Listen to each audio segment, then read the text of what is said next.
랑 결혼해 당초 접어. 별 탈 없이 끝날 것만 같았던 상견례는 최악으로 끝이 나게 되었어요. 시모는 끝까지 자기 아들은 귀하게 컸다면서 저희 부모님께도 강조를 하셨고 저희 부모님도 처음에는 그냥 들어주시다가 결국에는 기분이 상하셨죠. 더군다나 남편이 저에게 떡볶이를 해줬다는 사실을 아시고서는 통곡하시는 시모의 모습을 보시면서 엄마 아빠는 절대로 시집 보낼 수 없다며 반대를 하고 나섰어요. 이로써 시모가 일부러 상견례에 참석해 결혼을 뒤집어 엎으려고 했다는 걸 알게 되었답니다. 남편은 말 그대로 멘붕이었죠. 처음에는 수월하게 상견례에 참석하겠다고 했던 시모가 저런 식으로 나오니 당황스러웠고 뒤이어 저희 부모님까지 결혼을 반대하고 나서니 더욱 힘들어했습니다. 저 역시 시모께서 저희 부모님 앞에서 저렇게 말을 했다는 게 용서가 되지 않았어요. 고민을 하던 저와 저희 부모님에게 남편은 결혼식 끝나면 시모와 연을 끊겠다고까지 말을 꺼냈어요. 자신 또한 평생 시모에게 시달리면서 자신이 원하지 않은 길을 걷고 있다면서 자신을 믿어달라며 몇 줄을 부탁했고 저와 부모님께서는 남편을 받아주게 되었어요. 그렇지만 저희 쪽에서도 시댁과의 사이를 어느 정도 풀고서 결혼을 시작하길 원했기 때문에 저는 남편에게 결혼을 조금 미루는 게 어떻겠냐고 제안을 하게 되었습니다. 주원 씨, 솔직히 나는 지금 그냥 이렇게 결혼을 강행하는 게 맞는 건가 싶어. 아직 어머님께서는 날 별로 마음에 들어 하시지 않으시고, 자기도 지금 마음이 편하지는 않잖아. 지금 결혼을 한다고 해서 나도 마음이 편하고 좋을까 싶은 생각이 들어서 말이야. 그래서 말인데, 우리 잠깐 결혼을 미루는 건 어떻게 생각해? 아직 결혼식장 날짜는 안 잡았으니까 나중으로 좀 미뤄도 괜찮지 않겠어? 아니야, 그냥 강행하는 게 맞을 것 같아. 엄마가 지금도 반대하는데 나중에는 좋아할 거란 확신이 어디 있어? 아직 소미 씨에 대해서 엄마가 잘 몰라서 그러는 거야. 주변에서도 그냥 다 자기 자식이 잘났다, 좋은 사람만 만났다는 소리만 들으니까 엄마가 헛생각을 하셔서 그래. 우리가 결혼하고 잘 사는 모습 보여드리면 엄마도 분명 마음을 바꾸실 거야. 만약에 우리가 결혼을 미루면 엄마는 역시나 자기 생각이 맞았다고 생각하실걸? 그럴까? 그래도 나는 행복하게 축복받으면서 결혼을 하고 싶은 생각이 크거든. 우리 집에서도 걱정이 많으시고, 아무래도 결혼하고 나면 시댁도 챙겨야 하니까 어머님께서 제일 아끼고 사랑했던 사람이 바로 주원 씨잖아. 우리가 끝까지 노력을 해보는 건 어떨까 싶어서, 그래서 조금 시간을 두면 좋을 것 같다 생각이 들었어. 나도 그런 생각 안 해본 건 아니지만 사실 그렇게 되면 엄마는 더 끝까지 반대하실 거야. 우리가 서로한테 확신이 있는 상황에서 밀어붙여야 엄마가 포기를 하실 것 같아. 그렇지 않으면 엄마는 서로한테 확신도 없는데 자기 반대하는 거 알면서도 그랬다고 더 괘씸하다 생각하실 분이셔. 그러니까 우리 엄마 생각은 하지 말고 서로만 생각하자. 엄마가 다른 게 아니라 그냥 배경, 그냥 엄마 기준만 생각하고 반대하시는 거잖아. 그걸 바꾸려면 우리가 잘 사는 수밖에 없어. 알았지? 남편에게 결혼을 미루자고 제안을 했지만 남편은 오히려 그렇게 미루게 되면 시모가 자신의 뜻대로 되는 것이라 생각할 테고 고집을 꺾을 수 없을 거라고 말을 했어요. 결국 결혼은 강행하기로 했고 그렇게 예식장을 잡고 결혼 날짜를 정하게 되었습니다. 막상 결혼 날짜가 정해지고 나서부터는 시모는 남편에게 결혼을 반대한다는 티를 내지 않으시는 것 같더라고요. 정말로 남편의 말이 사실이었겠다 싶은 생각이 들었습니다. 그렇게 결혼이 2달이 채 안 남았을 무렵 남편의 태도가 전보다 조금 이상해지기 시작했어요. 전화를 해도 잘 받지 않고 평일에는 내내 야근의 주말까지 시간을 내지 못해 못 만나는 날이 많아졌죠. 어차피 결혼 준비는 거의 마무리가 됐던 상황이라 따로 꼭 만나야 할 일은 없었지만 몇 주를 얼굴도 못 보고 통화를 해도 10분도 길게 하지 못하게 되니 서운한 마음도 들었어요. 주원 씨 오늘도 바빠? 요즘 매일 야근하네? 안 그래도 이번 주에 주원 씨랑 신혼집 들어갈 물건들 고르려고 했는데 나한테 알아서 골라도 된다고는 했지만 그래도 같이 살 집이면 같이 고르는 게 낫지 않아? 주말에 시간 괜찮아? 일이 바빠도 하루만 좀 시간 내줄 수 있어? 이제 2달 뒤면 결혼식이고 입주도 해야 하는데 통 관심이 없는 것 같아. 소미 씨. 소미 씨는 잘 모르겠지만 나 결혼식 하기 전에 밀린 일들 다 마무리해야 돼. 여기는 결혼한다고 자기 일 다른 사람한테 떠맡기거나 나중에 할 수 있는 게 아니니까. 내가 이렇게 노력하는 게 다 결혼식 때문인데 그렇게 칭얼거리면 나보고 어떻게 하라는 거야. 내가 신혼집에 들어가는 물건은 소미 씨가 알아서 선택하라고 했잖아.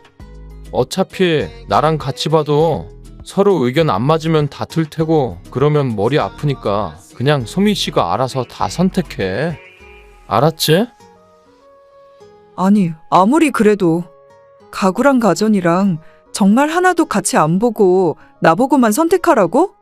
우리 입주도 이제 1달도 안 남았는데 그래도 같이 좀 고르는 게 낫지 않아? 아무리 바쁘다고 해도 이 정도는 시간 할애할 수 있는 거 아니냐고. 주원 씨 요즘 이상하네. 요새 전화도 잘 안 되고 만나는 날도 없고 무슨 일 있는 건 아니지? 무슨 일이 있다고 그래? 결혼 준비 때문에 전부터 시간 다 끌어다가 써서 바쁜 거잖아. 소미 씨야, 하는 일이 많지 않아서 그럴 수 있지만 나는 하루 종일 일하느라고 바쁘다고. 나중에 신혼여행 갔다 와서 밀린 일 해야 할 생각하면 지금부터 머리가 아픈데 소미 씨까지 왜 이러는 거야? 어차피 우리 결혼하면 매일 볼 거잖아. 그때까지만 좀 칭얼대지 말고 나 좀 이해해주면 안 될까? 내가 한가한데 시간을 안 내는 것도 아니잖아. 남편은 정말 하루도 쉬는 날 없이 바쁘게 지냈어요. 결혼을 코앞에 두고 일을 잔뜩 하고 있는 남편이 안쓰럽기도 했지만 너무하단 생각도 들었죠. 결국 신혼집에 들어가는 가구며 가전은 남편이 좀 한가해질 때쯤 고르기로 하고 뒤로 미뤄두었습니다. 그렇게 시간은 흘러 결혼식이 1달밖에 남지 않았을 때 저희는 신혼집에 입주를 할 예정이었죠. 그렇지만 그때까지도 가구며 가전이며 하나도 고르지 못해 결국 아무것도 없는 텅텅 빈 집에 저 혼자 입주를 하게 되었습니다. 아무것도 없어도 남편이 집에 오면 그 다음 날부터 하나씩 선택할 수 있을 거라 생각했는데 남편은 너무 바쁘고 정신없는데 아무것도 갖추어진 집에 들어가 지낼 수 없다면 결혼식 이후에 입주를 하겠다고 미루더라고요. 이때부터 전 남편이 행동이 무척이나 수상하다 느꼈었던 것 같아요. 예식을 3주 앞두고 어느 날 사건은 터지고 말았습니다. 예비 남편은 갑자기 저에게 연락을 해와 충격적인 말을 꺼내더라고요. 소미 씨, 사실은 말이야. 우리가 결혼하는 게 맞는 건가 싶어서 예전부터 나도 고민을 했던 거긴 한데 이제 와서 이런 얘기하는 게 좀 웃기긴 하지만 더 시간 지나면 안 될 것 같아서 나 다른 여자랑 오늘 상견례해. 그거 말하려고 전화했어. 나 너랑은 결혼 안 할 거야. 생각해보니 엄마 말이 틀린 거 하나 없더라고. 너랑 사는 레벨부터가 다르잖아. 겨우 회사 직원으로 언제 잘릴지 모르는 애랑 결혼하는 것보다 좀 더 안정적인 직업 갖고 있는 사람이랑 결혼하고 싶어. 주원 씨, 그게 무슨 말이야? 지금 다른 사람이랑 오늘 상견례를 한다고? 언제부터 만나고 있었던 건데? 언제부터 만났길래 오늘 상견례를 한다고 하는 거야? 주원 씨, 진짜 제정신이야? 저번에 이상하다 생각했을 때부터 만났던 거야? 안 그래도 물어보고 싶었던 게 있었어. 그래서 신혼집에도 짐 하나 안 보내고 들어올 생각도 안 했던 거야? 그냥 우리 깔끔하게 끝내자. 어차피 청첩장도 지금은 가까운 지인한테만 보낸 상황이고 솔직히 지금은 파혼해도 별 탈 없잖아. 그냥 깔끔하게 끝내고 서로 각자 길 가자. 엄마가 나 정도면 부인 덕 충분히 보고 산대. 이번에 만난 여자 교사라서 안정적이고 엄마도 좋아하셔. 생각해보니까 나도 축복받으면서 결혼하고 싶더라고. 엄마가 반대하는 결혼은 안 하는 게 맞는 것 같아. 이게 뭔 헛소리야. 내가 미루자고 할 때는 듣는 척도 안 하더니만 무슨 바람이 불어서 갑자기 엄마가 반대하는 결혼은 안 한다고 하는 건데? 그 여자는 네 실체 알고서도 결혼한다냐? 너희 집 그 시꺼먼 속내 알고서도 결혼하는 거냐고. 그러지 말고 오늘 상견례라고 했지. 그래, 결혼하지 말자. 대신 나 부탁이 있어. 그 여자한테 내 이름 한번 거론해 볼래? 사실 전 남편이 만나고 있는 여자가 누구인지 알고 있었어요. 2달 전 남편의 태도가 이상하다고 느낀 이후부터 저는 남편의 행적을 쫓게 되었죠. 그러던 중 그동안 남편은 야근을 해왔던 것이 아니라 시모의 소개로 여러 여자들을 만나왔던 것이었고, 그 중에 한 여자와 마음이 맞아 빠르게 상견례까지 진행하게 되었던 것이었어요. 그런데 마침 그 여자가 저와 안면이 있는 사이였어요. 알고 보니 그 여자는 친정엄마가 마지막으로 근무한 학교에서 신입 선생으로 왔던 교사였습니다. 오랫동안 교사 생활을 하셨던 엄마는 은퇴하시기 전에 신입 교사로 취임한 그 여자를 만났어요. 그때 당시 신입이라 적응을 하는 게 너무 힘들어했는데 엄마가 정말 많이 도움을 줬었거든요. 그 은혜를 잊지 않고 매 스승의 날 때 저희 집까지 와서 챙겨줬었는데, 그러면서 저도 그 여자와 안면을 텄었거든요. 바로 그 여자가 남편이 만나던 사람이라는 걸 알고 저는 까무러치게 놀라고 말았습니다. 마침 상견례를 한다면서 연락이 온 남편에게 전 마지막으로 제 이름을 한번 물어보라고 말을 했어요. 남편은 알겠다며 전화를 끊고서는 여자에게 제 이름을 언급했던 모양이더라고요. 그와 동시에 전 엄마에게 남편의 지금까지 행각을 모두 밝혔습니다. 당연히 엄마는 크게 화를 내셨고 바로 그 여자분에게 연락을 해 지금까지의 상황을 모두 밝혔어요. 알고 보니 시모는 그 동네에서 동네 부녀회장을 할 정도로 인맥이 넓었다고 하더라고요. 그러던 중 동네 지인분의 친척이었던 여자분을 소개해달라고 했던 것이었고, 그렇게 두 사람이 만나게 된 거였어요. 당연히 이 사실이 밝혀지게 되면서 남편은 물론이거니와 시모까지 난리가 났습니다. 그렇게 저를 대놓고 무시하던 시모가 어디로 갔는지 저에게 연락을 해와 제발 한 번만 해명을 해달라며 부탁을 하더라고요. 내가 정말 미안하다. 나는 단지 우리 아들이 고생하지 않고 편하게 결혼했으면 좋겠다고 생각해서 내 욕심 때문에 벌어진 일이니 제발 우리 아들한테는 피해가지 않게 해주면 안 되겠니? 그리고 어머님 아는 사람이라고 하던데 맞니? 안 그래도 지금 동네에서 난리가 났어.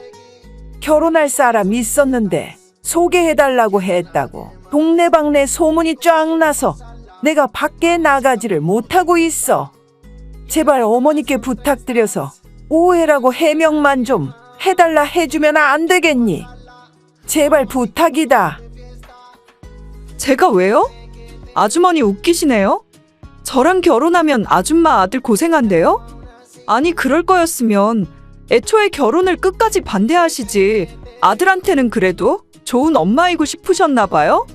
결혼식 날짜는 다 잡아놓고 옆에서 여자들 소개해주니까 행복하셨어요?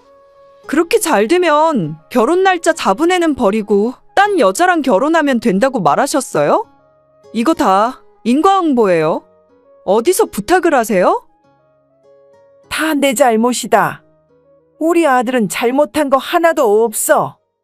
그냥 엄마 마지막 부탁이라고 해서 몇 번 나간 것 뿐이지 정말로 너랑 결혼 안 할 생각은 없었다. 이번에 만난 여자가 워낙 잘나고 좋은 사람이라서 아들도 좀 흔들렸던 것 뿐이지 결국에는 너한테 돌아갔을 거야. 정말 미안하다. 이렇게 된 거 우리 다시 만날 일은 없잖니. 그렇지만 우리도 살아야 하는데 한 번만 어머님께 부탁해서 해명 좀 해달라고 해주면 안 되겠니? 역시나 뻔뻔하시네요. 그 피가 어디 가겠어요? 당신 아들도 똑같이 당신 아들일 뿐이지.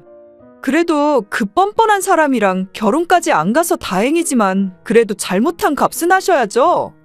지금 아줌마가 겪고 있는 건 아줌마가 알아서 해결하시고, 아들도 앞으로 청구될 거 만만치 않으니까 미리 잘 준비하고 있으라고 하세요. 그리고 뻔뻔하신 건 충분히 알겠지만 그딴 무례한 부탁도 하지 마세요. 지역 유지의 친척을 속이고 결혼까지 하려고 했으니 당연히 동네는 난리가 났고 시모는 동네 밖으로 나가지 못할 정도로 손가락질을 당하고 있었어요. 저는 여기에 남편에게 파혼의 사유가 있다고 소송을 걸었고 민사로 그동안 결혼을 준비하면서 소요된 비용에 대해서 모두 청구를 했습니다. 당연히 지금까지 쓴 돈은 배상을 받을 수 있었어요. 혼인 빙자 사기죄로 남편을 고소하였고 이에 대한 처분도 받게 되었습니다. 남편은 회사에서 결국 잘리게 되었다고 하더라고요. 그렇게 시모가 자랑을 했던 대기업에서 나오게 되었고 동네에서도 더 이상은 살 수 없을 정도로 소문이 나게 되자 남편네 집안은 시골로 이사를 가게 되었다고 했어요. 나중에 상견례까지 갔던 여자분께서도 연락이 와서 급하게 상견례를 잡았던 게 이상하다고 생각했다면서 말씀을 해주시더라고요. 아마 빨리 저와 헤어져야 하니 그랬던 것 같아요. 전 그렇게 예비 남편과 헤어지게 되었습니다. 말도 안 되는 이유로 저를 반대했던 시모는 결국 돈도 잃고 명예도 잃고 집도 잃고 아들 자식 직장도 잃은 채 시골로 향하였고 예비 남편은 지금까지도 저에게 미안하다며 연락이 오곤 한답니다. 엄마, 아빠는 제가 혹시라도 마음이 힘들까봐 옆에서 저를 항상 응원해 주시고 계세요. 저도 처음에는 저에게 이런 일이 있었다는 게 너무 황당하고 힘들었지만 지금은 다 극복해서 잘 지내고 있답니다. 참 기가 막힌 일이었지만 저에게는 그래도 제 마음을 단단하게 해주는 일이 되었어요. 제 긴 사연을 들어주신 분들 모두 감사드립니다.